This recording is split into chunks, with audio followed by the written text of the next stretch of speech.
It is week 2 of the football season. Teams with a week to make some tweaks after seeing exactly what they look like in week 1 of the high school football regular season. Shane right here with Yannick Rockets. As always, welcome to week 2 as we put a wrap-up of tonight. The weather sending many games into delays tonight, Yanni. Yeah, a little helter-skelter out there. Some games postponed to another day, others just wrapping up, but we did have some games that were able to finish and put a bow on their week 2 schedule. Yeah, game of the week featuring teams on both sides of the fence. After week 1, Treasure Coast at Jensen Beach. The Falcons 10th in our top 10 poll, coming off a blowout win over South Fork. The Titans coming off a blowout loss to Osceola. Tim Caffey's Falcons beat TC 9-7 in a close game last year. Titans with trouble snapping the football tonight, already giving up a touchdown on a bad snap. Another one here sets Treasure Coast back. So that's 2 bad snaps. And on this run play, a sloppy handoff. That's another turnover. Defensive tackle Kellen Vero jumps on it for a Falcons touchdown. 15-0 home team. Falcons offense finding its groove. Sophomore quarterback Dre Lott over the middle to Jalen Webley. That moves the chains for a first down. Moments later, Lott looking downfield, but he'll tuck it and keep it himself. Scrambling for another first down. Smart play from the signal caller. Then Lott finishes off the drive as he swings it out to Tyree McFadden, who will do the rest. Getting to work for the Jensen Beach touchdown. This game all Falcons. Second quarter, Alex Thornton with the goal line carry, pushing the pile into the end zone for another Jensen touchdown. Falcons win our game of the week 28-0, improving to 2-0 on the year. This game called due to lightning right before halftime. Number 2, Cardinal Newman hosting Roman Catholic High School, making a trip from Philadelphia. They were state champion runner-ups in their season last year, Pennsylvania. Newman down 14-7 late in the first quarter. Jerron Dooley for the Newman Crusaders. The West Virginia commit, fooling everybody, makes a few cuts, and then he's off to the races. First down and more. He finally slide down inside the 30-yard line, and then to finish off the drive, Phoenix Janja, you know, the James Madison commit never goes down with that first hit, keeps his legs moving, finds the end zone. Tie game at 14. Later in the second, Newman down 7. Roman Catholic tries to get cute here. They try to run the double reverse, but the receiver fumbles the ball. Newman dives on it. They get the ball back. That would lead to a short touchdown run by Hewley. Continuing a back-and-forth game with those guys from Philly. Roman would have an answer, though, before the half. Samaj Beals heading to Akron next year. Nice pass to Ian Steed, another Division I prospect. Beats his man for the Roman Catholic touchdown. A shootout in the second half, and it was Roman Catholic just making more plays. Newman falls 49-35. Now the two teams that have had relative success over the past 5 years, but struggled in their preseason classic games in week 1. We're talking about Santa Luces and Palm Beach Gardens. Both teams with blowout losses last week. Gardens at home against Atlantic, and Santa Lucia's on the road against Baylor High School in Chattanooga, Tennessee. And the Chiefs winning the last 2 meetings in this game, and the Gators winning the 2 previous meetings before that. No score. First half, Chiefs marching. Dallas Crescenza takes the snap and almost immediately takes off up the middle, slicing and dicing his way through the defense, finally taken down inside the 15. They kept off the drive with a short touchdown run to put points on the board. 7-0 Santa Lucia. Chiefs would get the ball back, and it's Crescenzo is going to hook up with Leonard Leantoine. Shakes off a couple tacklers and has a first down for Santa Lucia. They're in business. And watch this play right here. Same drive. Those two hook up again. Watch Leantoine. Makes the grab, shakes off more tacklers.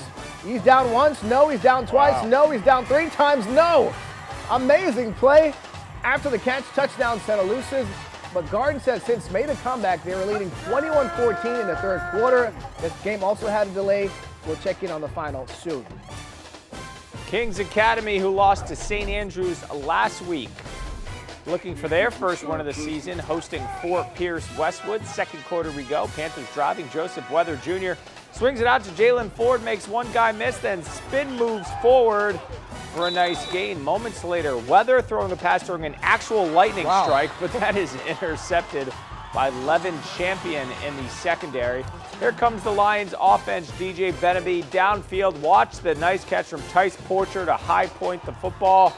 After a lengthy weather delay, they just called it. 21-8 Kings postponed, in the third quarter. They said lights out at 11 p.m. Garcia entering its third season of football, looking to get to 2-0 on the season, playing at Suncoast and Riviera Beach.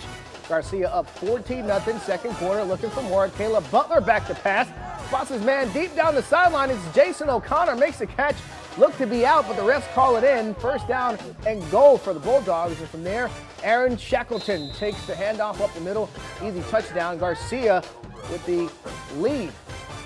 And they get the ball back shortly after. Butler serving up more. Nice pass this time. It's Jaden Morton with the catch, breaking tackles inside Suncoast territory for another big gain.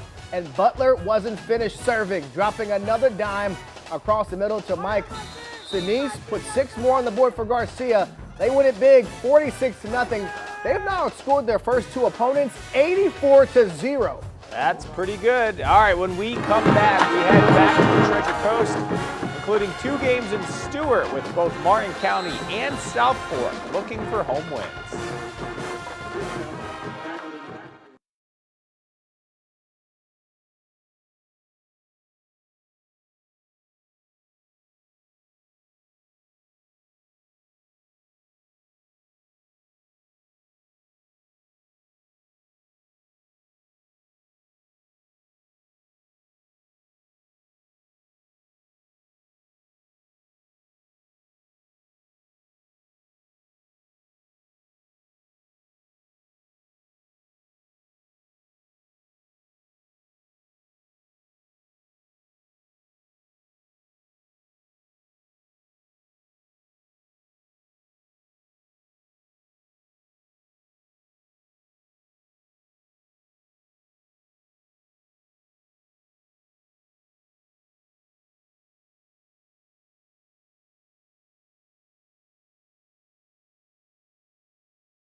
Welcome back to Football Friday. Just 2 points separated Port St. Lucie and South Fork last season. The Jaguars escaping with that 24-22 win.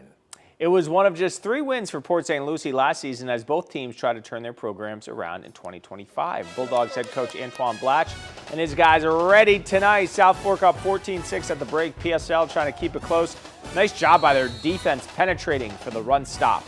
Bulldogs offense ready to bark. Freshman QB Chris Cherry over the middle to DeMarcus Parker Roach. Shakes one defender, gets outside, and watches speed down the sideline to the house, 53 yards to extend the South Fork lead to 2 scores. Then South Fork's defense doing its thing. Anquan Kerr looking like Micah Parsons in that 11 jersey. Big tackle. Jaguars trying to punt, but the snap goes over the kicker's head. South Fork tackles him down at the 1-yard line. So back in business, and it's Kerr running in the touchdown. He does it on both sides of the football at a high level as South Fork leads this one late into this game, holding on for the win. Number 3, Vero Beach taking a road trip to Gainesville to play Buchholz, where Bobcats were state runners-up last season. Vero Beach with the first and goal here. E.J. White keeps the ball for himself as Vero takes an early lead, 7-0. And then 30 seconds left in the first quarter. Now Buchholz is on Vero's own 15-yard line. Andrew Whitmore finds Justin Williams as they get inches from the goal line. Whitmore would later walk in for the touchdown. And 7-7 going into the second quarter. And then 10 minutes left in the second quarter, 3rd and 5. Vero with possession. E.J. White has his man. That's Jonathan Pilsman for the touchdown. Vero wins a close one, 28-24. This week's community champion from tonight's game at Boynton Beach in Martin County in Stewart. A battle of Tigers. Scoreless first quarter. Martin County going to the ground. Paul Hendricks running hard. The senior picks up the first down for the home team. But later in the drive on a 4th down try, Boynton's Aiden Holiday flying in to make the tackle. Hey, it is in fact a holiday weekend, right? Martin County saying we can play some defense too. Justin Morris, the defensive end, beating his man, getting to the quarterback for the big sack. Martin County wins 30-13. Our Football Friday Play of the Week comes from that South Fork and Port St. Lucie game. Freshman quarterback Chris Cherry over the middle to DeMarcus Parker Roach. Shakes off a defender and running like the roaches when the lights come on. You can't catch him. Down the sideline, 53-yard for the touchdown to extend the South Fork lead. All right, to the scoreboard. Tradition Prep sends Glades Day to 0-2 with a 22-7 victory. Masters Academy still searching for their first win following the Cocoa Beach 27-20. St. Edwards with the big problems at Space Coast, losing 53-8. And Benjamin losing tonight at Jesuit in Tampa, 37-3. Number 4 Atlantic coming home from their long road trip to Georgia with a win, beating Jonesboro in overtime, 26-20. As for games postponed due to the weather, St. Andrews and St. John Paul II couldn't get their game in, postponed until Monday. Same story for Jupiter Christian and Oxbridge in West Palm Beach. The Hopi game with Cypress Lakes also postponed. Another game postponed. Clewiston hosting Immokalee, and Somerset Canyons at Somerset Academy also postponed. Glades Central hosting Oasis, postponed until tomorrow. They're going to hook up and play that game starting from the first quarter. All your highlights on our website shortly, WPBF.com.